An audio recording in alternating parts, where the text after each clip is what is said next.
Hi everybody, it's Barry here again from Turning the Page, and just want to say thank you for turning up and listening or watching this latest episode of my blog, Turning the Page. And today's topic is about probably a topic that I learned early on in my days when I was a mental health worker, and then carried it over into my pastoral work and probably pretty much a lot of my areas of my work and life. And it's all about power, a power over or power with. And power over, it's normal, but power with is actually something a little bit different, actually something that we actually all need. And I think of someone, that I used to sort of give support to, and, she is quite short, she is small in stature, and I think she also saw herself as quite short in stature, as not really being significant. She was also very quiet and never really said much or offered an opinion. And when she did share some of her story, and I learned it, that actually as a young adult she had struggled with schizophrenia, and she still did have voices. And in her delusional state, when she became first unwell, she had been incredibly destructive and done some people's property damage, and she had been committed into living into a mental health hospital and lived there for many years. And in an environment like that, one of those old mental health hospitals, you lose your power, and you can even lose your identity. And, you're told to do this and you do that, and if you do that, the world will be safe. You're sort of straitjacketed, secure, but it's safe nonetheless. But I always made it a point to actually seek out her opinion, not the surface opinion, but her deeper views, and deeper down under the self-belief that she had that her opinion didn't matter. There was real gold to be had under all those layers of power abuses that she'd experienced. In mental health work and in much of life, we need to understand the role of power and who has it and how it is used. Power over and power with. Power over, that's a form of power that's sort of like top down, being told what to do. Bullying, domination, control, authority. You see it everywhere because it's so easy to do. There's no need for negotiation. It's my way or the highway. Win, lose, where I win and you lose. I know what's best for you. This type of power is enforced in so many ways. It could be by controlling the resources you need to live with, like money, the food, your shelter, your medical care. Or it could be more subtle by controlling information or power or approval and love. We often only become aware of its functioning when we see it in its extreme. The bully and the battered wife. Sometimes, particularly in mental health care, it is actually needed. When someone is unwell, they may not have the rational ability to make informed decisions. For their safety and the safety of others, they have to receive compulsory enforced health care, and I've seen that done a few times, and it's sad, but the person is just not well enough to actually make an informed decision. I remember talking with people who were having psychotic episodes who thought they were perfectly well, yet everyone else could see that they had lost contact with reality. They were hearing and seeing things and even tasting things that no one else was experiencing. And this was leading them to want to do some dangerous things and for themselves and for people that they actually probably cared about. There had to be an intervention for their sakes as well as the people in society as a whole. Then there's power with. Well, this is the sharing of power to make a decision about what to do. It grows out of the soil of listening. There is mutual respect and support for each other. There's a valuing of each other's opinions and a desire to learn more. In a power with relationship, questions are asked. Can we work on this together? Please tell me more. Help me understand. Did I understand you correctly? Have you any questions for me? Is there anything else anything you don't understand about what I've said? Why does this matter so much for mental health?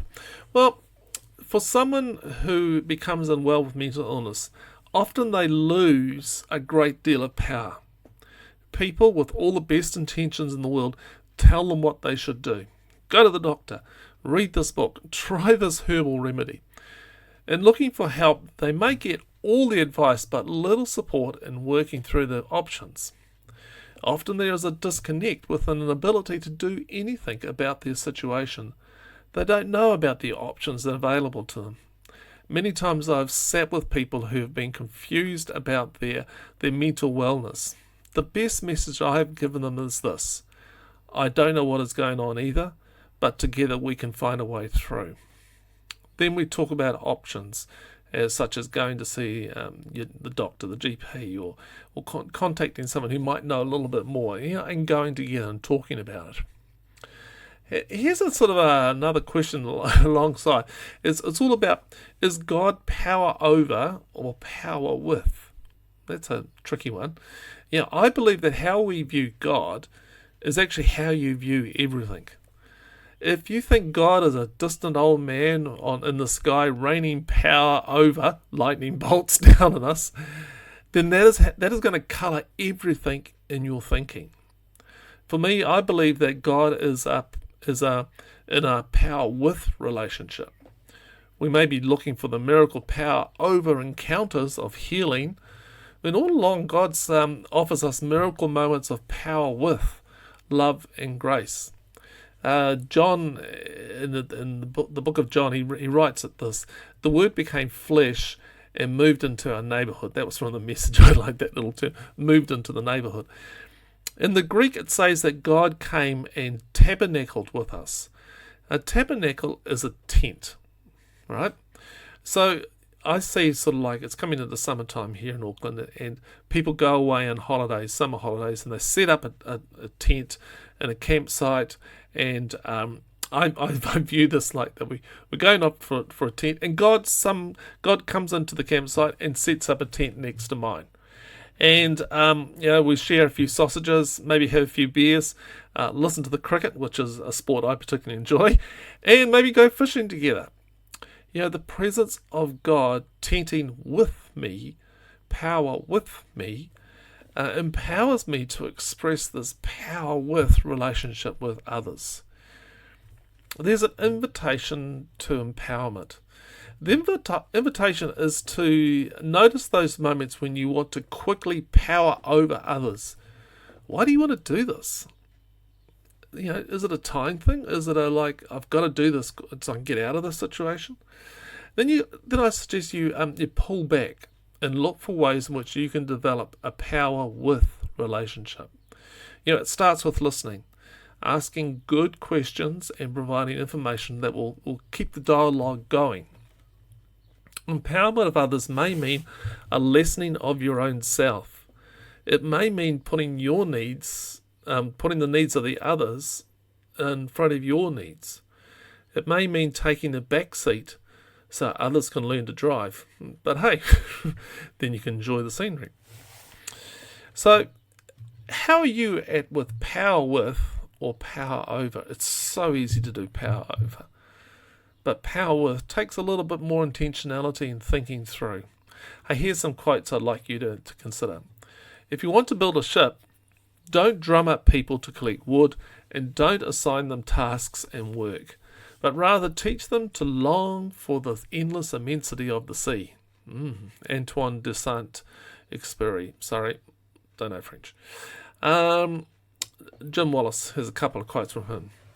Whom do we listen to, and whom do we trust? Trust is essential to listening. And why do we believe the myth that poor people don't know anything and can't be trusted? Where do you really find more truth about society? At the top or at the bottom? Are the best solutions conceived in the corridors of power or in the neighbourhoods? Then there's another quote from him. Only those willing to stand close enough to listen will ever hear those closest to the problem. Here's a quote from Terence Real. Research teaches us that the capacity to reach out to others for help in dealing with fear and pain is the best single remedy for emotional injury. Whether the person is struggling with the effects of combat, rape, or childhood injury, the best predictor of trauma resolution is good social support. And the final quote, of course, from C.S. Lewis: friendship is born in that moment when one person says to another, "What, you too? I thought I was the only one." Some questions. What examples of power over and power with can you think of? Number 2, why do we use power over as a default method within our relationships? 3, what would it take for you to adopt a power with relationship with others?